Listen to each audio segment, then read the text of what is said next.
Kemudian mengikat anak dengan membaca Aceh Explore menampilkan halaqah dari Masjid Raya Baitur Rahman Banda Aceh. Subscribe, komen, like, dan share. warahmatullahi wabarakatuh. Alhamdulillah, nahmaduhu wa nasta'inuhu wa nastaghfiruh wa na'udzu billahi min shururi anfusina wa min sayyiati a'malina. May yahdihillahu fala mudilla lahu wa may yudlil fala hadiya lahu. Asyhadu an la ilaha illallah wahdahu la syarika lah wa asyhadu anna Muhammadan abduhu wa rasuluh. Allahumma salli wa sallim ala Muhammad wa ala alihi wa sahbihi ajma'in. Amma ba'd. Bapak-bapak, ibu-ibu, sidang jamaah salat subuh kaum muslimin dan para pendengar yang dimuliakan Allah. Marilah kita tidak ada henti-hentinya memanjatkan puji syukur kehadirat Allah Subhanahu wa taala atas limpahan rahmat, karunia dan hidayahnya, sehingga sampai pagi hari ini kita masih diberi kekuatan dan kesehatan oleh Allah, sehingga kita dapat melaksanakan ibadah. Dengan iringan doa, mudah-mudahan ibadah kita diterima oleh Allah Subhanahu wa taala dan dicatat merupakan amal yang saleh insyaallah. Kita masih berada di dalam bab yang besar, yaitu prinsip-prinsip dasar dalam pendidikan anak. Pertama adalah prinsip ikatan. Ada dua hal ikatan ini. Pertama adalah ikatan akidah, yang kedua adalah ikatan rohani. Yang dimaksud dengan ikatan rohani adalah jiwa anak hendaknya memiliki sifat jernih dan percaya, ya, dan juga penuh keimanan dan keikhlasan. Ada beberapa metode di dalam hal ini, dalam ikatan rohani, yaitu metode mengikat anak dengan ibadah. Ini sudah dijelaskan. Kemudian mengikat anak dengan membaca Al-Quran. Ini sudah dijelaskan. Yang ketiga, mengikat anak dengan rumah-rumah Allah. Dibiasakan untuk pergi ke masjid. Kemudian mengikat anak dengan zikir kepada Allah Subhanahu wa ta'ala. Kemudian yang kelima adalah mengikat anak dengan pekerjaan-pekerjaan sunat. Seperti yang kemarin dulu kita sudah bicara tentang sholat-sholat sunat. Pada pagi hari ini bagaimana kita mengikat anak kita dengan pekerjaan sunat, yaitu berupa puasa-puasa sunat. Asal mula puasa sunat adalah dari apa yang diriwayatkan oleh Imam Muslim dalam sahihnya dari Abu Sa'id Al-Khudri. Abu Sa'id Al-Khudri radhiyallahu an menuturkan bahwa Rasulullah sallallahu alaihi wasallam bersabda, "Ma min 'abdin yasumu yawman fi sabilillah illa ba'adallahu bidzalikal yawm wajhahu 'anin nari sab'ina kharifan." Rasulullah sallallahu alaihi wasallam bersabda, tiadalah seorang hamba yang puasa satu hari di jalan Allah kecuali Allah akan menjauhkan dengan puasa satu hari itu, menjauhkan wajhahu, mukanya, 'anin nar, dari siksa api neraka. Berapa cara kejauhannya?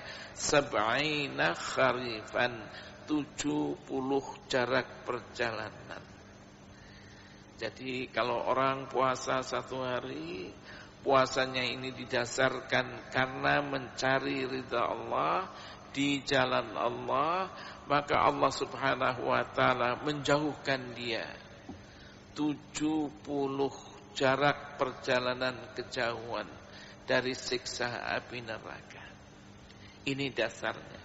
Apa macam-macam puasa sunat yang harus kita ajarkan dan kita contohkan kepada anak-anak? Pertama adalah puasa hari Arafah. yaitu puasa pada tanggal 9 Dzulhijjah.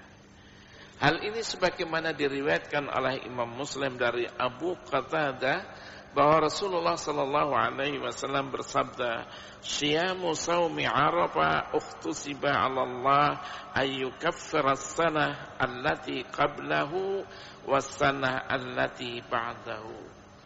Puasa hari Arafah ini Allah Subhanahu wa taala akan mengampuni dengan puasa 1 tahun dosa-dosa yang terdahulu dan 1 tahun dosa-dosa yang akan datang.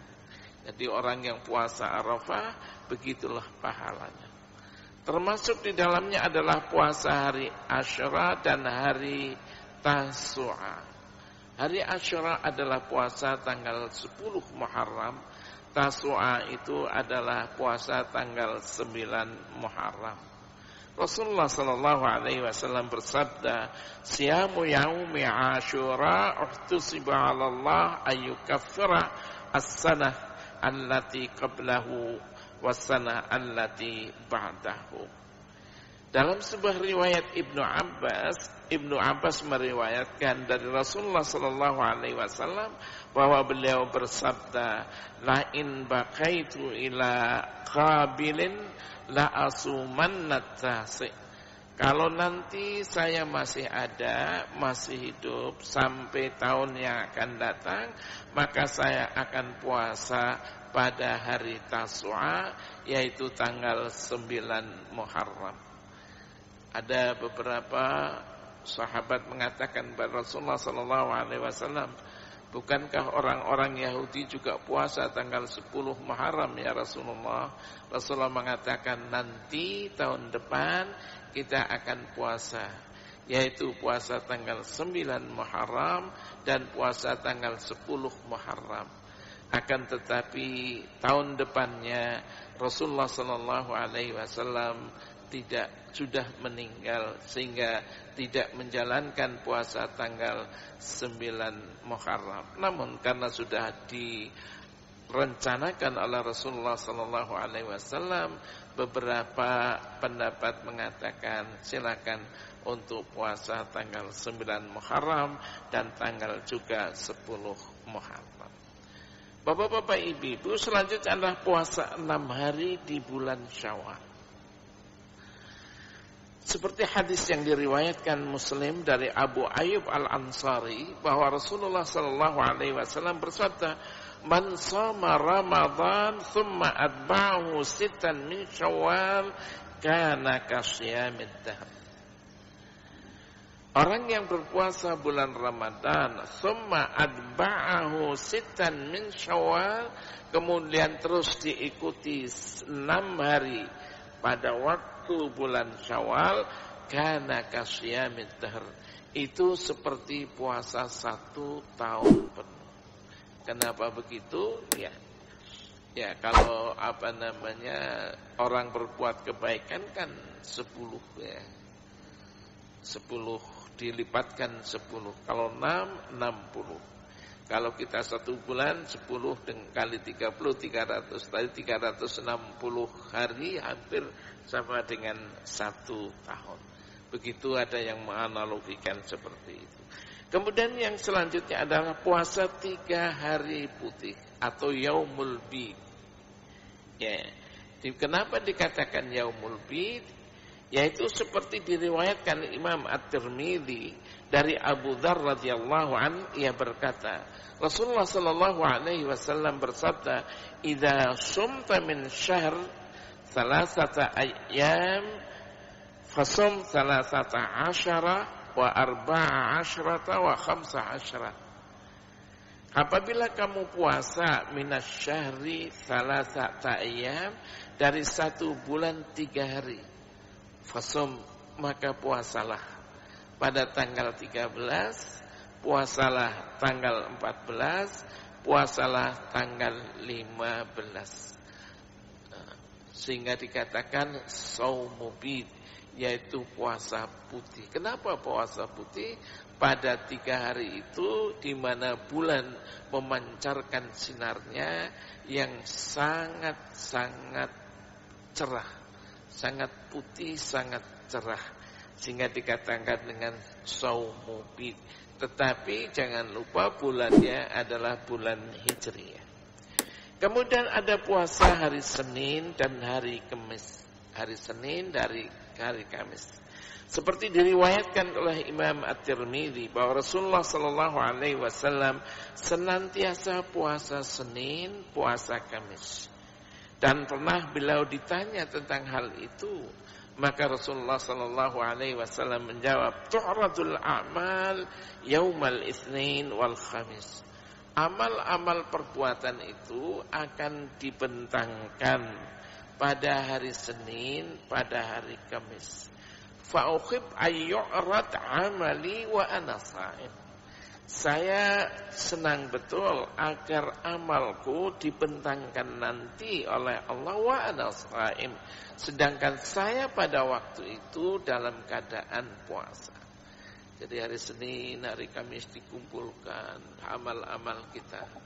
Kapan? Pada hari Kamis, pada hari Senin dan pada hari Kamis. Rasulullah sallallahu alaihi wasallam bersabda, "Wa uhib."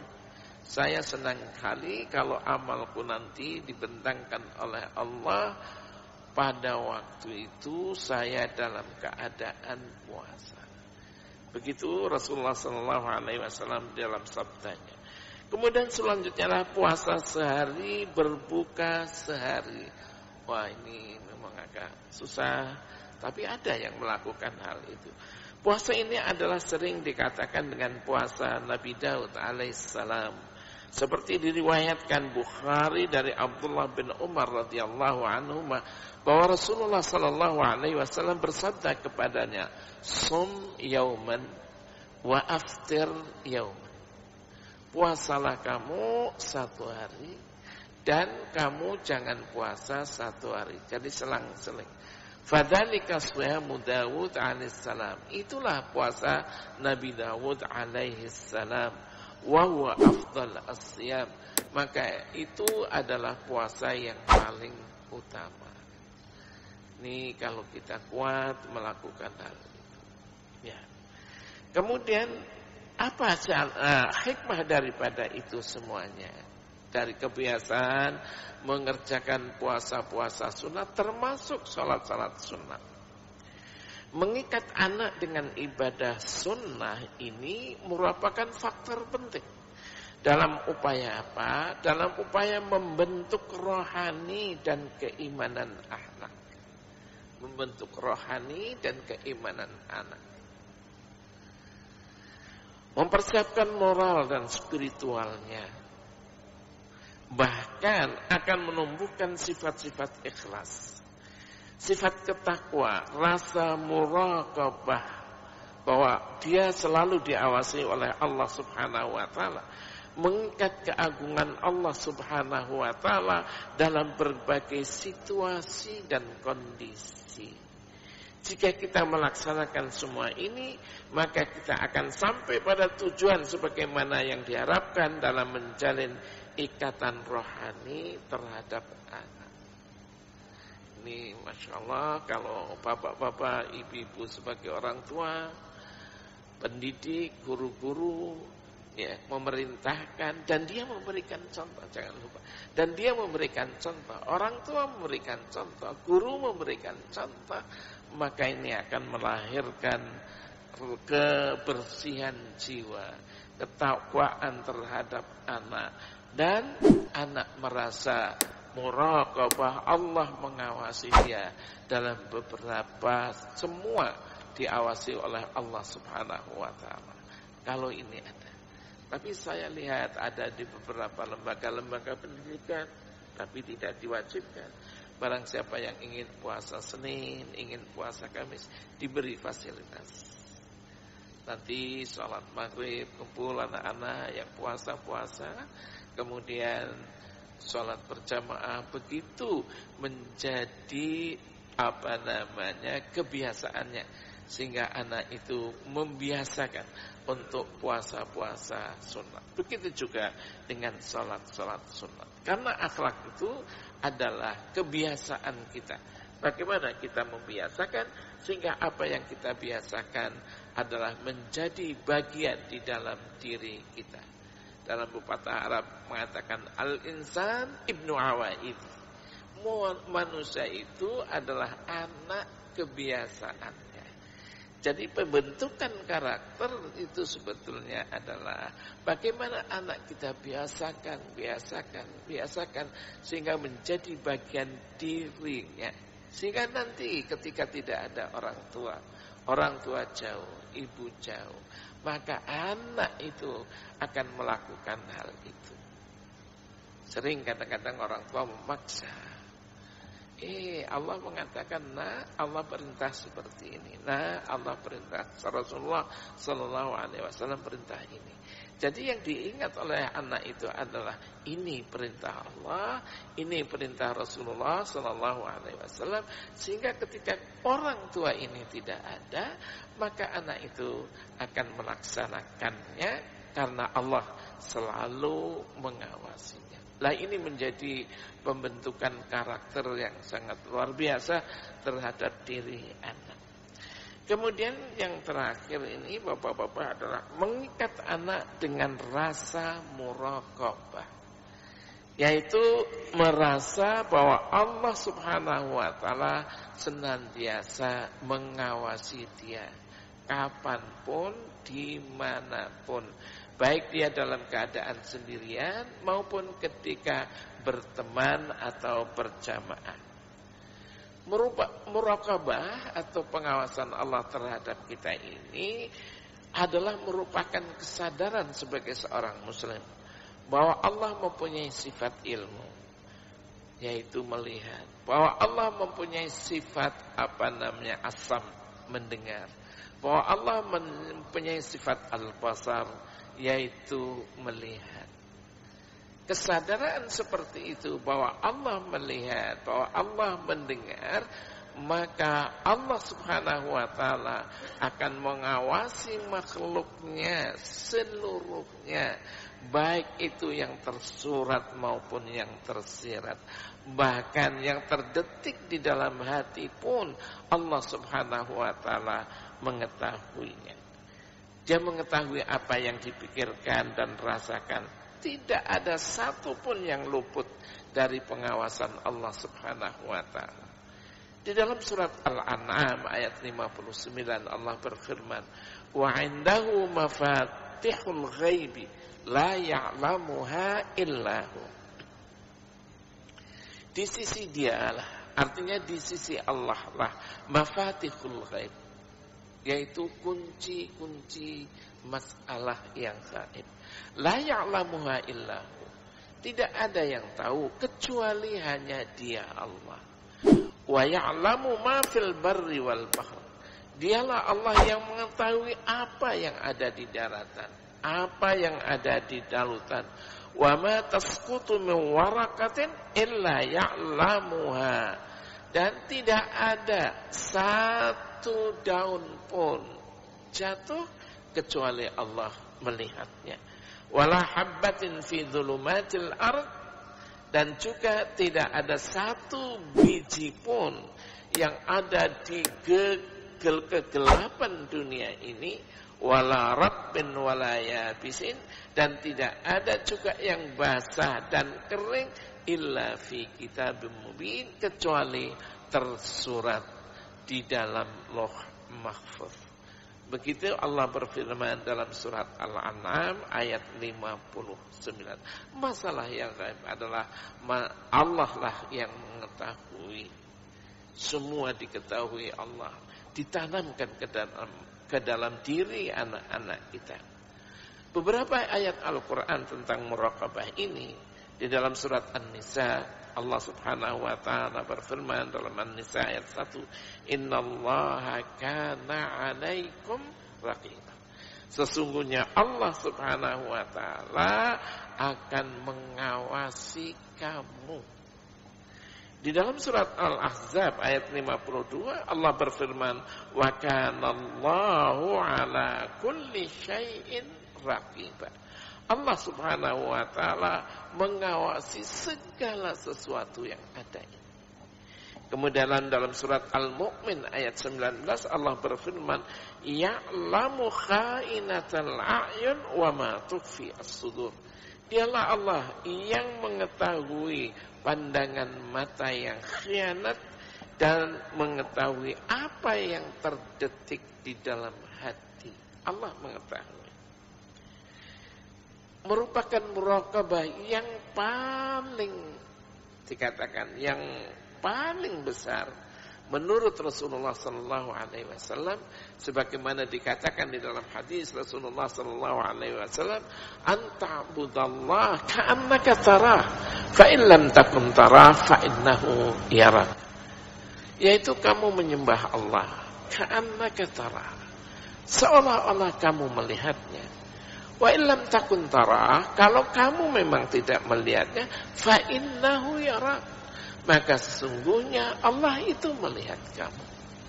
Rawahu Muslim, hadis diriwayatkan oleh Imam Muslim. Jadi ketika kita menyembah Allah seolah-olah kita melihatnya. Walaupun kamu tidak melihatnya, Allah Rasulullah mengatakan fa innahu yarak, maka sesungguhnya Allah itu melihat kamu. Dalam sebuah hadis yang diriwayatkan oleh Imam At-Tirmidzi, Rasulullah sallallahu alaihi wasallam bersabda, "Ittaqillah haitsu ma kunt." Bertakwalah kamu di mana saja kamu berada. Wa atbi'is sayyi'atal hasanata tamhuha. Ikutilah kejelekan itu dengan kebaikan, tamhuha. Kebaikan itu akan menghapus kejelekan. Kemudian Rasulullah mengatakan, wa khaliqin nas bi khuluqin hasanin. Dan pergaulilah manusia itu bi khuluqin hasanin, dengan akhlak yang baik, akhlak yang terpuji. Dalam sebuah hadis Rasulullah sallallahu alaihi wasallam yang lain yang juga diriwayatkan oleh Imam At-Tirmidzi, Al-Qais itu adalah orang yang cerdik, orang yang pintar, orang yang cakap. Siapa itu? Mandana nafsahu, yaitu orang yang patuh. Wa alima lima ba'dal maut, dan mengerjakan apa nanti untuk sesudah mati. Artinya melakukan untuk persiapan kematian. Jadi Rasulullah mengatakan orang yang cerdas, orang yang pintar adalah orang yang patuh. Dia akan mengamalkan amalan-amalan untuk nanti setelah kematian. Wal ajiz, Rasulullah mengatakan orang yang lemah itu adalah manittaba'a nafsahu hawa, yaitu orang yang selalu mengikuti hawa nafsunya. Jadi ada orang yang selalu mengikuti hawa nafsunya. Kalau dia sudah mengikuti hawa nafsunya, berarti dia diperbudak oleh hawa nafsu itu. Dalam ayat Al-Quran disebutkan, afara'aita man ittakhadha ilahahu hawa. Apakah kamu tidak tahu itu? Ada orang yang menjadikan hawa nafsunya sebagai Tuhan. Kenapa menjadikan hawa nafsunya menjadi Tuhan? Karena dia diperbudak oleh hawa nafsu itu. Kemudian orang yang lemah adalah watamanna 'alallahil amani, yaitu orang yang hanya berangan-angan kepada Allah Subhanahu wa taala tapi tidak melakukan apa-apa. Bapak-bapak ibu, para pendidik yang dimuliakan Allah, apabila anak dididik dengan ikatan muraqabah ini, maka anak kita akan terdidik dengan keikhlasan, beramal hanya untuk mencari ridha Allah Subhanahu wa taala. Kenapa? Allah akan selalu mengawasi kita. Allah tahu nak perbuatan kamu. Allah tahu. Begitu juga ya, anak akan terhindar dari segala penyakit rohani, penyakit spiritual seperti dengki, terhindar insyaallah. Suka menfitnah, terhindar insyaallah anak kita. Termasuk mengumpat, termasuk menyombongkan diri, dan apa saja yang termasuk penyakit-penyakit rohani. Mudah-mudahan anak kita ini terhindar. Karena itu, ya, jika seorang mendapatkan bisikan ya, dari setan atau hawa nafsu, ya segera ingat bahwa Allah bersamanya, bahwa Allah mendengarnya dan melihatnya, sehingga ketika itu pula ia melihat kesalahannya. Jadi kalau anak kita tergoda oleh hawa nafsu, tergoda oleh setan, maka terus mengingat Allah Subhanahu wa taala, dan terus dia akan mengetahui kesalahan-kesalahannya. Di dalam surat Al-A'raf ayat 201 Allah berfirman, "Innal ladzina taqau", sesungguhnya orang-orang yang bertakwa itu, idza massahum ta'ifun minasyaitan, apabila mereka diganggu oleh syaitan, diganggu oleh jin, diganggu oleh bisikan-bisikan yang tidak baik, tadzakkaru, mereka itu ingat, fa idzahum mubsirun, tahu-tahu dia melihat kesalahan-kesalahannya. Itulah ayat Al-Qur'an. Ya, ketika seseorang anak-anak kita diganggu oleh syaitan, diganggu oleh terus ingat. Setelah ingat, maka dia beristighfar. Setelah beristighfar, maka dia tahu kesalahan-kesalahannya. Jadi anak-anak kita ini diikatlah tadi dengan muraqabah, yaitu bahwa Allah selalu biasa mengawasi kita, baik kita dalam kesendirian maupun kita bertemuan, maupun di mana saja kita berada, Allah mengawasi kita. Begitulah bapak-bapak, ibu-ibu, sebagai orang tua, sebagai pendidik, bagi kita ikat anak-anak kita dengan muraqabah ini. Ini saja pada pagi hari ini, dan kita lanjutkan insyaallah minggu yang akan datang, mudah-mudahan. Wabillahi taufiq wal hidayah. Assalamualaikum warahmatullahi wabarakatuh.